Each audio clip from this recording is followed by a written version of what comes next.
ایمان ہے، مدینہ ساڈی جان ہے، مدینہ ایمان ہے۔ دو جگ تو حسین ہے، مدینے دی زمین ہے، دو جگ تو حسین ہے، مدینے دی زمین ہے، مدینہ ساڈا دین ہے، مدینہ ایمان ہے، مدینہ ساڈا دین ہے، مدینہ ایمان ہے، ایمان ہے، مدینہ ایمان ہے۔ مدینہ سارا نور ہے، نگاواں دا سرور ہے، مدینہ سارا نور ہے، نگاواں دا سرور ہے، دلاں دا ارمان ہے، مدینہ ساڈی جان ہے، دلاں دا ارمان ہے، مدینہ ساڈی جان ہے، ساڈی جان ہے، مدینہ ساڈی جان ہے۔ مدینے دی بہار تو آقا دے ہر یار تو، مدینے دی بہار تو آقا دے ہر یار تو، اے جند قربان ہے۔ الحمدللہ ثم الحمدللہ، یہ عشاق مصطفیٰ کا ٹھاٹھے مارتا ہوا سمندر، مرکزی جماعت اہل سنت برطانیہ و یورپ کی اس پلیٹ فارم سے آج یہ عہد کر رہے ہیں، کوئی بھی فتنہ جو ہمارے آقا مولا صلی اللہ علیہ وسلم کی عظمت و شان کے خلاف اٹھے گا، علماء، مشائخ، غلامان مصطفیٰ اس فتنے کو گلے سے پکڑ کے ہمیشہ کے لیے دبا دیں گے۔ یہ آج کا عہد ہے، یہ آج کا ماتو ہے، یہی آج کا نعرہ ہے۔ اب آپ کے سامنے خطاب کرنے کے لیے پاکستان کے مرکزی جماعت اہل سنت پاکستان کے مرکزی رہنما، وہ رہنما جنہوں نے اسمبلی کے اندر بھی اہل سنت والجماعت کی نمائندگی کی، اور جنہوں نے سرزمین کشمیر میں عشق مصطفیٰ کی سوغات کو یوں تقسیم کیا کہ گھر گھر، گلی گلی، کوچے کوچے یا نبی یا نبی یا نبی کے نعرے گونجتے رہے۔ آج وہ شیر اہل سنت آپ کے پلیٹ فارم پہ، آپ کی اس کانفرنس میں جلوہ افروز ہیں۔ میری مراد سید السادات حضرت سید علامہ مولانا تراب الحق شاہ صاحب، آپ تشریف لاتے ہیں اور تشریف لا کر اس عظیم و شان عالمی تاجدار ختم نبوت کانفرنس کو خطاب فرماتے ہیں۔ حضرت شاہ صاحب کو نعروں کی گونج میں استقبال کیجئے گا۔ نعرہ تکبیر، نعرہ رسالت، نعرہ رسالت، نعرہ رسالت، نعرہ حیدری، نعرہ حیدری۔ عالمی تاجدار ختم نبوت کانفرنس حضرت علامہ سید تراب الحق شاہ صاحب۔ مرد مومن مرد حق، تراب الحق، تراب الحق، مرد مومن مرد حق، تراب الحق، تراب الحق، مرد مومن مرد حق، تراب الحق، تراب الحق۔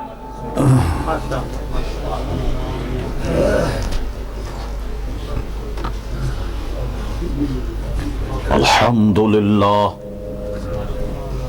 الحمدللہ نحمده ونستعینه ونستغفره ونؤمن به ونتوکل علیہ ونعوذ باللہ من شرور انفسنا ومن سیئات اعمالنا من يهده الله فلا مضل له ومن يضلله فلا هادي له ونشهد أن لا إله إلا الله وحده لا شريك له ونشهد أن سيدنا ومولانا محمدا عبده ورسوله بالهدى ودين الحق يرسله اما بعد فاعوذ باللہ من الشیطان الرجیم بسم اللہ الرحمن الرحیم وَإِذْ أَخَذَ اللَّهُ مِيثَاقَ النَّبِيِّينَ لَمَا آتَيْتُكُم مِّن كِتَابٍ وَحِكْمَةٍ ثُمَّ جَاءَكُمْ رَسُولٌ مُصَدِّقٌ لِّمَا مَعَكُمْ لَتُؤْمِنُنَّ بِهِ وَلَتَنصُرُنَّهُ قَالَ أَقْرَرْتُمْ وَأَخَذْتُمْ عَلَى ذَلِكُمْ إِصْرِي قَالُوا أَقْرَرْنَا قَالَ فَاشْهَدُوا وَأَنَا مَعَكُمْ مِنَ الشَّاهِدِينَ صدق اللہ مولانا العظیم وصدق رسوله النبی الکریم ان اللہ وملائکتہ یصلون علی النبی یا ایہا الذین آمنوا صلوا علیہ وسلموا تسلیما اللہم صل علی سیدنا ومولانا محمد معوض الجود والکرم وآلہ وبارک وسلم صلاة وسلام علیکہ سیدی یا رسول اللہ. گرامی قدر جگر گوش امیر ملت مختوم محترم پیر سید منور علی شاہ صاحب قبلہ دامت برکاتہم العالیہ، مفکر اسلام مختوم محترم حضرت علامہ مولانا سید عبدالقادر صاحب جیلانی دامت برکاتہم العالیہ، لائق صد احترام مشائخ اعظام علماء کرام حاضرین مجلس، آپ ملاحظہ فرما رہے ہیں کس قدر اولو العزم جلیل القدر علماء کرام یہاں موجود. ان کی موجودگی میں مجھ جیسے ہیچ مدان کا لب کشائی کرنا تو زیب بھی نہیں دے رہا، لیکن میرے مختوم و محترم قاضی عبدالعزیز صاحب چشتی دامت برکاتہم العالیہ نے 2 مہینے پہلے جب میں امریکہ کا دورہ کر کے یہاں سے فارغ ہو رہا تھا تو مجھے دعوت دی. میں ان کی اس دعوت پر مرکزی جماعت اہل سنت برطانیہ کی دعوت پر حاضر ہوا اور اس عالمی ختم نبوت کانفرنس کے انعقاد پر میں مرکزی جماعت اہل سنت برطانیہ کے قائدین کو مبارکباد دیتا ہوں، اور میں اس مسئلے پر ایک بہت ہی نازک پہلو آپ کے سامنے رکھتا ہوں. قرآن مجید فرقان حمید کی جو آیت میں نے پڑھی اس کا مرادی معنی کچھ یوں ہے وَإِذْ أَخَذَ اللَّهُ مِيثَاقَ النَّبِيِّينَ، اے میرے محبوب صلی اللہ علیہ وسلم ذرا یاد کرو اس وقت کو کہ جب ہم نے تمام انبیاء کرام علیہ السلام سے ایک عہد لیا، ایک میثاق لیا، اور اس میں یہ فرمایا گیا لما آتیتکم من کتاب و حکمت، جب میں تمہیں عطا کروں گا کتاب اور حکمت سے، فرما ثم جاءکم رسول، اور تم سب کے بعد میں میرا رسول آئے گا. لفظ ثم نے یہ فائدہ پہنچایا کہ نبی کریم صلی اللہ تعالی علیہ وسلم کے بعد آپ کوئی نبوت کا تصور ہی نہیں. مرزائی عموماً یہ کہتے ہیں کہ جب تم نے یہ کہہ لیا کہ حضور کے بعد کوئی نبی نہیں آئے گا تو عیسیٰ علیہ السلام تو آئیں گے، ان کے متعلق تمہارا کیا پروگرام؟ اور ان کم بختوں نے پروگرام آپ جانتے ہیں کیسا بنایا، طریق واردات کیسا تھا. کہا جو عیسیٰ علیہ السلام کی آنے کی بشارتیں ہیں وہ میں ہوں، من بعد اسمہ احمد، جس احمد کی بشارت عیسیٰ علیہ السلام نے دی وہ میں ہوں. اچھا اب کہا وہ عیسیٰ کا کیا بنے گا جو آنے والے؟ ان کمبختوں نے کہا عیسیٰ علیہ السلام یروشلم سے گزر کر پشاور کے راستے سے مقبوضہ کشمیر پہنچے اور مقبوضہ کشمیر میں ان کا انتقال ہوا اور وہاں ان کا مزار ہے. اور فرمایا آپ نے کیسا فلسفہ گھڑا کہ عیسیٰ علیہ السلام کی وفات میں لوگوں کو الجھا دیا، عیسیٰ علیہ السلام کی حیات میں لوگوں کو الجھا دیا. میں کہتا ہوں کہ حضور کے بعد عیسیٰ علیہ السلام اگر جلوہ گر ہوں، وقت کے مسئلے میں فرق کیسے آئے گا جبکہ حضور علیہ السلام شب معراج جب مسجد اقصی گئے 1,24,000 انبیاء کرام علیہ السلام اپنی اپنی قبور میں سے نکل کر حضور کی اقتداء میں نماز پڑھنے آ گئے. ارے جب 1,24,000 کم و بیش حضور کی خدمت میں آ گئے تو ختم نبوت کے مسئلے میں کوئی فرق نہ آیا تو عیسیٰ علیہ السلام کے آنے میں کیسے آ جائے؟ اور کیجئے آپ اس مسئلے. اور اس کے بعد میں عزیزان گرامی اگر آپ تاریخی حقائق اگر آپ ذہن میں رکھیں تو ساری بات آپ کی سمجھ میں آ جاتی. میں یہاں سے شروع کرتا ہوں. سلطان ٹیپو نے